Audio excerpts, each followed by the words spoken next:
से हमारा घर कमजोर हो गया है। तो क्या हमारा घर गिर जाएगा माँ? हाँ बेटा, लगता है ये घर कभी भी गिर सकता है। हमको यहाँ से तुरंत कहीं चले जाना चाहिए।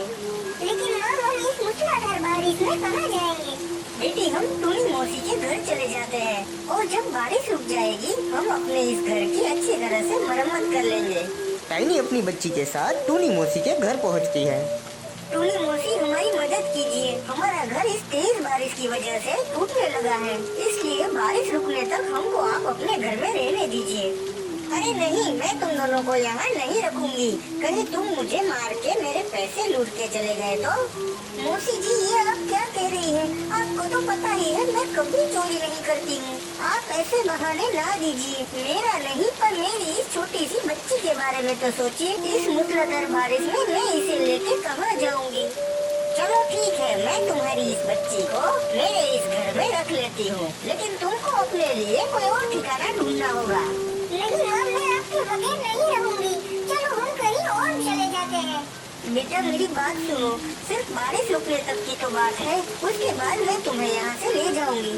माँ, मैं आपके बगैर नहीं रह सकती। मेरी अच्छी बच्ची हो ना तुम माँ की हर बात मानती हो, तो मेरी ये बात भी मान लो ना।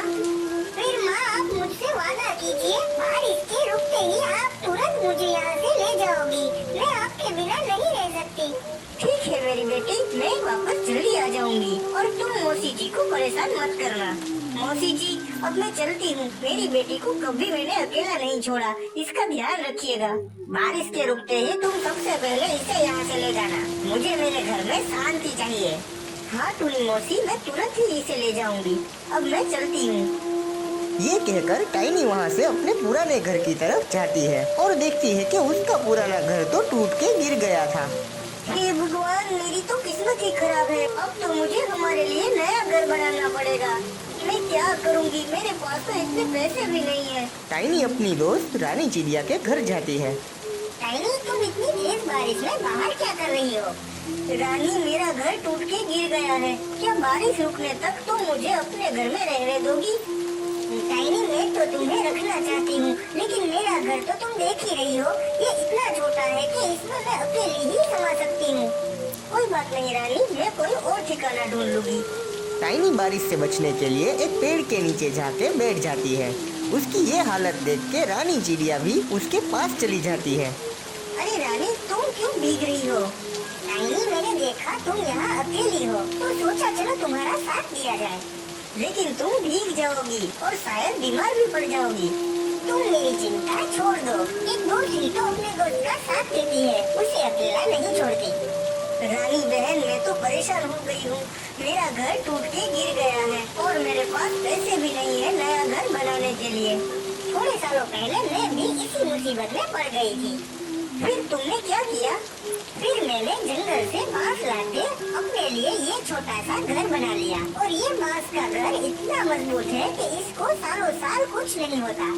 रानी, मुझे मेरे और मेरी बच्ची के लिए भी ये घर बनाना है, लेकिन मुझे घर बनाना बिल्कुल नहीं आता। क्या तुम मेरी मदद करोगी? ये भी कोई पूछने की बात है टाइनी?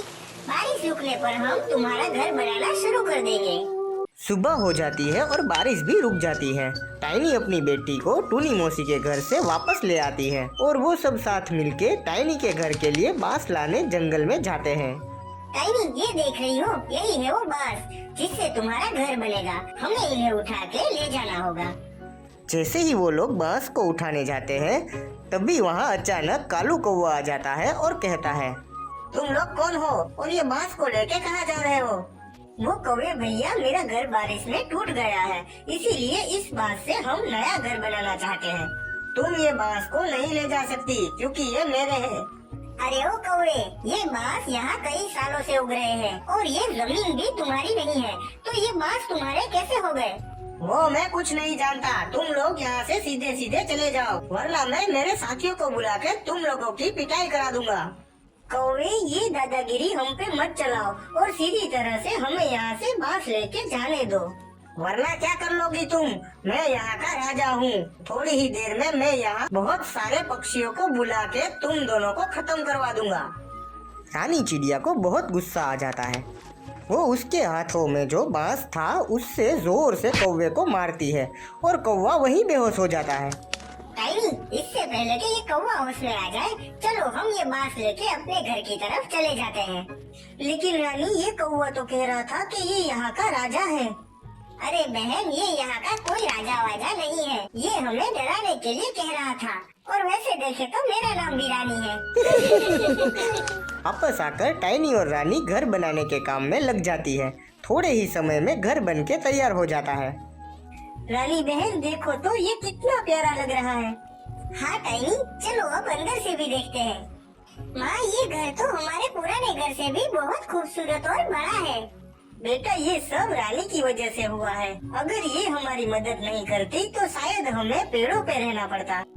शुक्रिया रानी जी, आपने हमारी बहुत मदद की है। थोड़े दिन बीत जाते हैं। अब अचानक टूनी मौसी का घर भी गिर गया और वो अब टाइनी के पास मदद मांगने पहुंचती है। टाइनी बेटा, मुझे तुम्हारे साथ रख लो, मेरा घर भी टूट के गिर गया। टूनी मौसी, आप चिंता मत कीजिए, मैं आपकी जरूर मदद करूंगी। चलिए मेरे साथ। टाइनी टूनी मौसी को रानी चिड़िया के घर ले जाती है। अरे टाइनी, तुम इतनी बारिश में, क्या बात है? रानी, ये मेरी टूनी मौसी है। इनका घर टूट गया है, इसलिए बारिश रुकने तक इन्हें मैं तुम्हारे घर में रखना चाहती हूँ। टाइनी, तुम्हें तो पता ही है, मेरे घर में अब तो मैं भी नहीं समा पा रही हूँ, तो मैं इन्हें कहाँ रखूंगी? रानी, तुम समझी नहीं। तुम इन्हें यहाँ रखो और तुम मेरे साथ मेरे घर पे चलो। हम लोग वहाँ रहेंगे, क्योंकि मैं नहीं चाहती टूनी मौसी हमारे साथ रहे। लेकिन क्यों टाइनी, तुम क्यों टूनी मौसी को अपने घर नहीं रखना चाहती? यहाँ मेरे घर में तो इन्हें बहुत ही सिकुड़ के रहना पड़ेगा, क्योंकि ये घर तो बहुत ही छोटा है। कोई बात नहीं रानी, मैं रह लूंगी। ये मुझसे बदला ले रही है, क्योंकि जब इसका घर टूट के गिर गया था तब मैंने इसके साथ बहुत ही बुरा व्यवहार किया था और सिर्फ इसकी बेटी को ही अपने घर में रहने दिया था। मैं तुमसे माफी मांगना चाहती हूँ टाइनी। अब जब मुझ पे मुसीबत आई तब पता चला कि कैसा लगता है जब आपकी कोई मदद नहीं करता। बस टूनी मौसी, मुझको आपको यही समझाना था, हमेशा सबकी मदद करनी चाहिए, वरना हमारे बुरे वक्त में कोई हमारी मदद नहीं करेगा। जॉन शराब खरीदने बाहर जाता है। वहाँ उसे उसका दोस्त सैम मिलता है। अरे जॉन, कैसे हो तुम? यार क्या कहूँ, कोई काम वाली दिखती ही नहीं। घर का काम मुझे ही करना पड़ता है। मेरी भी यही दिक्कत थी। फिर तुमने क्या किया?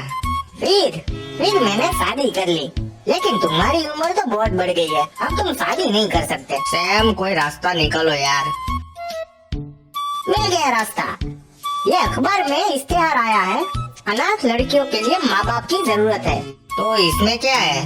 अरे, तुम्हारी नौकरानी मिल गई। मैं कुछ समझा नहीं। तुम अनाथ आश्रम जाओ और एक लड़की को गोद ले लेना, फिर वो तुम्हारे घर का काम करेगी और तुम मजे करना। वाह, तुम तो बहुत बुद्धिशाली हो।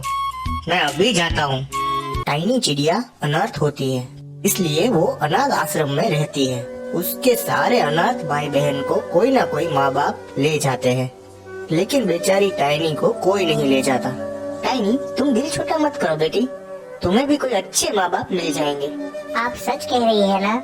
हाँ बेटा, भगवान तुम्हारे लिए भी कोई अच्छे माँ बाप भेजेगा। जॉन अनाथ आश्रम पहुँच जाता है। मैडम, मुझे एक लड़की गोद लेनी है। ठीक है, हमारे यहाँ एक बहुत ही प्यारी और सुशील लड़की है, उसका नाम टाइनी है। आप आपका कागज का काम शुरू कर दीजिए। क्या आप उससे पहले मिलना चाहते हो? नहीं नहीं, आप कह रहे हैं तो अच्छी ही होगी ना। टाइनी बहुत खुश होगी आप जैसे पापा पाकर। लेकिन आप अकेले क्यों आए? मेरा मतलब है कि आपकी पत्नी क्यों नहीं आई? मेरी पत्नी का पिछले साल कैंसर की वजह से मौत हो गई। ओह, मुझे माफ कर दीजिए, दुख हुआ सुनकर। हेलो, टाइनी को भेजो, उसके पापा आए हैं उसे लेने।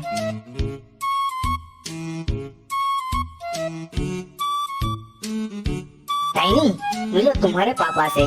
मेरे पापा? इनका नाम जॉन है, ये आज से तुम्हारे पापा। टाइनी, चलो अब हमारे घर चलते हैं। हाँ पापा, मैं बहुत ही खुश हूँ। जॉन और टाइनी घर के लिए निकलते हैं। पापा, मम्मी कहाँ है? देखो टाइनी, एक ही बार बोलूंगा, वो मर चुकी है। अब इसके बारे में तुम मुझे कभी भी सवाल नहीं करोगी। टाइनी चुप हो जाती है।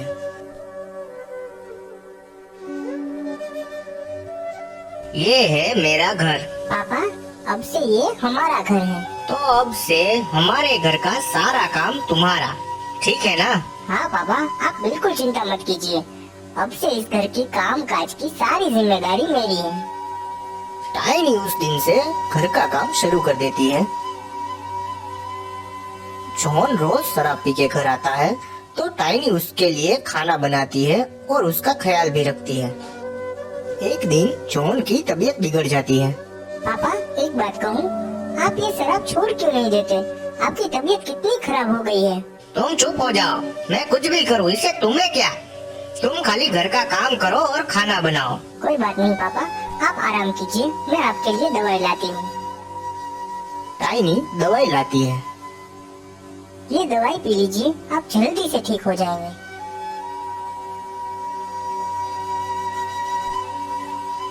टाइनी मंदिर में अपने पापा के लिए प्रार्थना करती है। भगवान मेरे पापा को जल्दी ठीक कर दो और उन्हें सही रास्ता दिखाओ। दूसरे दिन जॉन शराब खरीदने जाता है। वापस आते वक्त खराब तबीयत और कमजोरी के कारण वो एक पेड़ से टकरा जाता है और बेहोश हो जाता है। अरे ये तो जॉन है। जॉन, जॉन तुम ठीक तो हो ना? सैम मुझे घर ले जाओ यार। हे भगवान, ये मेरे पापा को क्या हो गया? कुछ नहीं, वो तो पेड़ से टकरा गया था। पापा आप बिल्कुल चिंता मत कीजिए, आप जल्दी से ठीक हो जाएंगे। मैं आपको कुछ होने नहीं दूंगी। ठीक है टाइनी बेटा, अब मैं चलता हूँ। कुछ भी काम हो तो मुझे कहना। ठीक है, और शुक्रिया चाचा, आप मेरे पापा को मेरे पास लेके आ गए।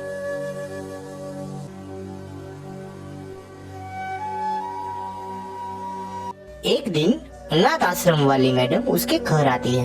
टाइनी बेटा। अरे मैडम आप आइए आइए, आपका स्वागत है मेरे घर में। मैं तो बस पूछने आई थी कि तुम कैसी हो।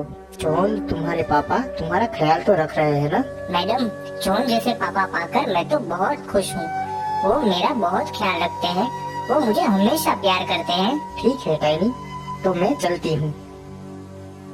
टाइनी बेटा मैं बाहर जा रहा हूँ। पापा आप अपना ख्याल रखना, आप मेरे लिए सब कुछ हो। हाँ हाँ ठीक है। जॉन शराब की दुकान से शराब लेके वहीं बाहर पीने लगता है। सरेआम शराब पीने के जुर्म में मैं तुम्हें गिरफ्तार करता हूँ। सुबह से रात हो जाती है।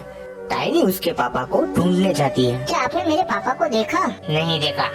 अरे टाइनी बेटा तुम इस वक्त यहाँ, क्या हुआ है? सैम चाचा, मेरे पापा सुबह से घर वापस नहीं आए हैं। वो शराब की दुकान वाले को शायद कुछ पता हो, चलो हम उससे पूछते हैं। शराब की दुकान वाला उन्हें बताता है कि जॉन को पुलिस वाले ले गए हैं। टाइनी और सैम पुलिस स्टेशन जाते हैं। साहब आप एक जॉन नाम के व्यक्ति को पकड़ के लाए हैं, वो कहाँ है? हाँ वो सार्वजनिक जगह पर शराब पी रहा था। पुलिस वाले चाचा, आप प्लीज मेरे पापा को छोड़ दीजिए, वो आइंदा से ऐसा कभी नहीं करेंगे। ऐसे कैसे छोड़ दे, वो तो एक नंबर का शराबी है, हम उसे सबक सिखाएंगे। देखिए उनकी तबीयत ठीक नहीं है और उन्होंने सुबह से कुछ नहीं खाया है, कृपया कर उन्हें छोड़ दीजिए। ऐसे लोगों के साथ ऐसा ही होना चाहिए। साहब ये उनकी बेटी है, इसलिए भी बेचारी ने सुबह से कुछ नहीं खाया है। साहब मेरा मेरे पापा के सिवाय इस दुनिया में कोई नहीं है। बेटी तुम बहुत अच्छी हो, सिर्फ तुम्हारी वजह से इसे इस बार छोड़ रहा हूँ। टाइनी बेटा आज तुम नहीं होती तो मैं जेल में ही रहता। मेरी वजह से तुम पूरा दिन भूखी रही। कितना प्यार करती हो तुम मुझसे, मैंने कभी तुम्हें नहीं समझा। आज से मैं कभी शराब नहीं पीऊंगा। चलो खाना खाते हैं। अंत में जॉन और टाइनी हमेशा खुशी खुशी साथ रहते हैं।